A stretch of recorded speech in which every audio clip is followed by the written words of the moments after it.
coucou et bienvenue dans ma première édition des PMS Party. Je pique ce concept à l'extraordinaire youtubeuse Mélanie Murphy, qui est une femme extraordinaire et qui a lancé ce concept de PMS Party.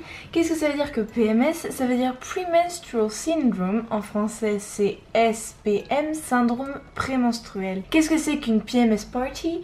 C'est une fête que je vais faire ici avec toi de temps en temps, peut-être au moment où j'aurai des syndromes prémenstruels qui me donneront envie de parler de mon utérus, de mes ovaires, de mes difficultés à gérer mes hormones et tutti quanti. Et je suis sûre que tu te reconnaîtras si tu as tes règles comme moi, ou si tu n'as pas tes règles, que ça t'aidera à comprendre un petit peu mieux ce que c'est que d'avoir ces règles et ce que c'est que le cycle menstruel. Comme tu peux le voir, je suis un petit peu excitée par l'idée de faire cette série.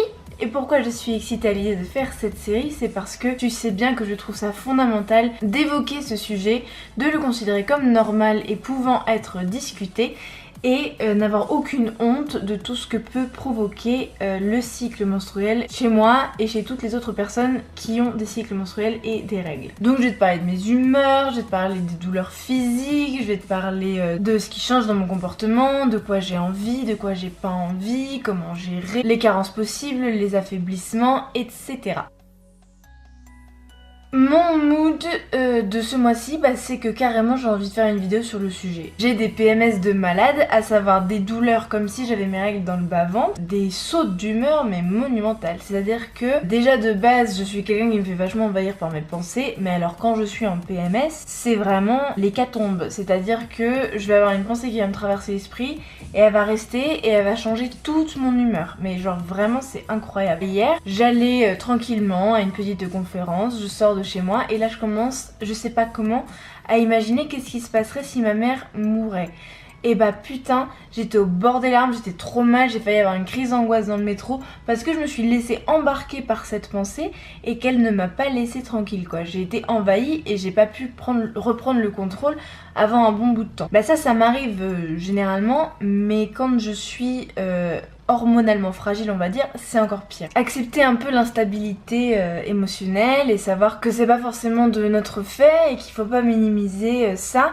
Après voilà, il faut pas non plus se trouver 15 000 excuses. Genre par exemple, quand je vais avoir mes règles, je suis plus désagréable, irritable, irritée, les gens m'énervent plus facilement, je vais m'insurger plus facilement, me vexer plus facilement. Je sais qu'il y a un aspect hormonal à la chose, donc je ne vais pas aller considérer que la personne est une personne méchante parce qu'elle m'a fait ça, que c'est quelque chose d'objectif et d'évident et de toujours le cas. C'est-à-dire que je minimise pas que je suis vexée, irritée, fâchée et tous les trucs désagréables qui peuvent t'arriver, mais j'accorde quand même le fait que c'est hormonal. La seule chose que je peux vraiment conseiller quand tu te retrouves dans une situation comme ça, soit quand tu agresses une personne ou boudes ou ce genre de truc parce que t'es en PMS, si c'est toi qui reçois cette attitude, je ne peux que proposer de la patience et de la communication. Dire à la personne genre je suis désolée, je vais avoir mes règles, je contrôle pas très bien ce que je dis et ce que je fais. Et si tu es la personne en face qui reçoit ce comportement, ne pas dire arrête de te cacher derrière tes règles ou ce genre de truc, genre juste de dire ok, j'ai reçu, essaye de faire des efforts et moi j'essaye de recevoir ça comme quelque chose qui va être provisoire, qui ne va durer que le temps de ce changement hormonal dû à tes règles qui arrivent. Ouais, mes douleurs elles sont un peu bizarres parce que on dirait que je vais avoir mes règles et en fait je les ai pas. J'ai mal aux ovaires, j'ai mal à la zone du bas-ventre, j'ai mal aux reins, mais il y a rien, pas de sang. Dès que j'ai mes règles, mes seins gonflent, je gagne un bonnet, ils sont énormes, c'est deux gros melons comme ça. Vraiment j'ai l'impression qu'il y a quelqu'un qui souffle de l'air dans mes seins pour qu'ils gonflent comme ils gonflent. Ça c'est quelque chose de constant et des fois j'ai ultra mal aux seins. Tu sais quand même le jet de la douche te fait mal sur tes tétons. Voilà, c'est ça. Mais là, ce mois-ci, je l'ai pas. Donc faut accepter aussi que les PMS changent, ça tourne, c'est différent à chaque fois. Ça va faire 11 ans que j'ai mes règles et clairement, ça a toujours évolué. Douleur, tu peux pas faire autrement que de les accepter. Tu sais bien que je vais jamais te conseiller de prendre des Doliprane ou des trucs de ce genre-là pour écraser les douleurs et continuer ta journée comme elle est. C'est-à-dire que moi, clairement, je vais avoir plus mal à la tête, je vais avoir plus mal au ventre. Je vais pas minimiser ça et je vais faire en fonction. Si j'ai envie de dormir un petit peu plus, peut-être que je le ferai. ou si j'ai pas le choix et je suis obligée de me lever, bah j'accepterai que je dois faire peut-être une sieste un peu plus tard, ou pas trop travailler, ou ce genre de truc, enfin voilà, avoir une journée plus douce quoi. Et il y a un truc, bon, de base, je suis pas quelqu'un qui aime trop faire les tâches ménagères. Genre j'adore cuisiner mais ça s'arrête à peu près là, tu vois. Je vais faire un peu de ménage parce que il faut maintenir la maison propre et je vais faire de la lessive parce que le sac à linge sale ne peut pas contenir plus de linge sale. Mais quand j'ai mes règles, c'est encore pire. Quand je suis pas en PMS, quand je suis pas au moment de mes règles, je sais qu'il faut le faire donc je vais le faire. Là, je sais qu'il faut le faire mais je vais laisser l'assiette dans l'évier et être encore plus énervée et fâchée si je dois le faire. Genre c'est comme si la condition des femmes me tombait dessus d'un coup et que je me disais non je suis pas la bonne personne, je peux faire ce que je veux, je suis libre, alors que c'est moi qui ai sali l'assiette et que je l'ai mise dans l'évier. Tu vois à peu près ce que je veux dire, c'est genre d'un coup toute tâche ménagère me semble insurmontable ou est dégradant, et ça par contre j'essaie de travailler dessus parce que j'ai beau accepter mes sautes d'humeur et les montagnes russes et les douleurs etc. À un moment donné, il faut pas non plus prendre les autres pour tes esclaves. Donc ça, c'est quelque chose sur quoi je travaille, mais j'avoue, c'est compliqué parfois. Qu'est-ce que j'utilise en ce moment comme protection hygiénique? Je suis en train de perdre mon bandeau je crois. C'est les protections hygiéniques Natracare. J'ai pas du tout envie d'utiliser de cup en ce moment. J'aime pas avoir un corps étranger à l'intérieur de moi. Je veux pas avoir du sang retenu comme ça me plaît pas. Donc pour l'instant ma solution implique des déchets, mais il y a très peu de plastique dans celle-ci. Tout est bio.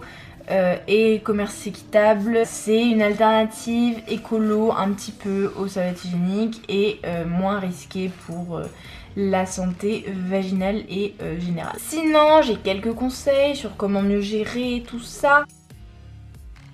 La base, c'est de manger et de boire du chaud. Quand tu te prépares à avoir tes règles et quand tu as tes règles, tu es en état de faiblesse, il faut que tu te reboostes, notamment en hiver, là en ce moment avec le froid, il faut du chaud pour détendre l'intérieur du corps et refaire circuler l'énergie. En gros, parce que le froid ça bloque l'énergie, le chaud ça diffuse l'énergie. Donc ta meilleure amie, c'est la bouillotte. On est d'accord. Tu mets ça sur ton utérus, enfin pas genre pas dessus, mais genre sur ton bas-ventre et à l'intérieur à l'utérus. Moi c'est avec de l'eau bouillante, c'est la base de la base et elle est super chouette, il y a de l'eau dedans. Sinon, boire des infusions à base de lavande, de gingembre, cannelle, enfin voilà, tu prends des choses qui vont te réchauffer, qui vont te faire du bien, des trucs épicés pour réchauffer tout ton petit organisme. Mon plaisir vraiment là pendant ces PMS, c'est mes petits brownies que je me fais tout le temps. Genre ça tu vois, c'est le paradis. Genre c'est comme si j'avais tout un petit système solaire, une petite galaxie de bonheur. Et ça mon enfant, tu peux voir la recette si tu cliques juste sur le petit là, c'est des brownies. C'est trop bon, c'est un miracle, c'est comment rendre sain quelque chose d'horriblement mauvais pour la santé, c'est comment manger quelque chose de bon pour toi en ayant l'impression de manger un moelleux au chocolat avec des noix. Oh là là. Va voir la recette, tu comprendras mieux, mais c'est trop simple à faire et je mange ça en ce moment beaucoup. Je vais rester encore un petit peu sur la nourriture pour te dire un truc de ouf. Tu sais bien que je suis végane donc depuis bientôt 6 mois et végétarienne depuis 5 ans. La dernière fois que j'ai mangé un steak de viande, c'était il y a 5 ans. Et il se trouve que bah voilà, la viande me dégoûte, pour moi c'est un cadavre, et ça, je ne dois pas en manger et je ne veux pas en manger. Mais il y a des moments dans ma vie, notamment quand je suis en PMS ou quand j'ai mes règles, où j'ai envie de viande d'un coup. Alors je vais jamais le faire parce que si je mets un bout de viande dans ma bouche, ça va me dégoûter. Je trouve l'odeur de la viande alléchante. Et je vais avoir des envies, des goûts, les papilles, des souvenirs qui vont arriver. Genre je vais avoir envie d'un magret de canard ou d'un filet de poulet, enfin des trucs chelous. Qu'est-ce que ça veut dire ça pour moi? Ça veut dire que je manque de fer. Parce que dans la viande il y a du fer. Et dans le sang, tu perds du fer. Donc pour moi c'est lié. C'est pas prouvé scientifiquement ou quoi que ce soit. Mais donc du coup, pour moi c'est un petit truc instinctif qui me dit oulala, il te faut du fer. Comment tu compenses tes pertes de fer quand tu as tes règles? De la spiruline, des noix de cajou, du quinoa, du soja, des lentilles, chocolat noir, des épinards. Tu as plein de sources de fer qui soient végétales. Elles sont tout aussi importantes. Je te mets la petite infographie à laquelle je me réfère par rapport à la quantité qu'il y a dans 100 grammes voilà, est juste là. Prends une petite capture d'écran comme ça tu l'auras avec toi, c'est vraiment très pratique. Donc l'idée c'est de nourrir ton corps de bonnes choses. Après c'est vrai que voilà, quand on a ses règles, on est encore plus sensible à toute la junk food possible. Et moi c'est les moments où quand j'étais pas végane, je bouffais 2 magnums par jour, alors qu'en plus c'est du froid donc ça empire l'état. Mais j'y pouvais rien, je mangeais, c'était compulsif. Donc je te conseille de trouver des alternatives saines, genre par exemple voilà mes brownie bites qui sont extraordinaires et délicieuses et pleines de chocolat, donc ça compense très bien, ou un chocolat chaud ultra dense dont tu peux voir la recette juste là. J'ai fait ça l'année dernière pour Noël, donc si tu veux c'est une chouette recette très chocolatée et délicieuse et bonne pour la santé et vegan. Bref, tu peux trouver des tonnes de solutions, de desserts, de sucre qui n'impliquent pas que tu sois dans la cuisine et que tu fasses des tâches ménagères, qui en plus nourriront ton corps de bonnes choses pour compenser ta perte d'énergie qui est inévitable quand tu perds du sang. Voilà, c'est mes conseils.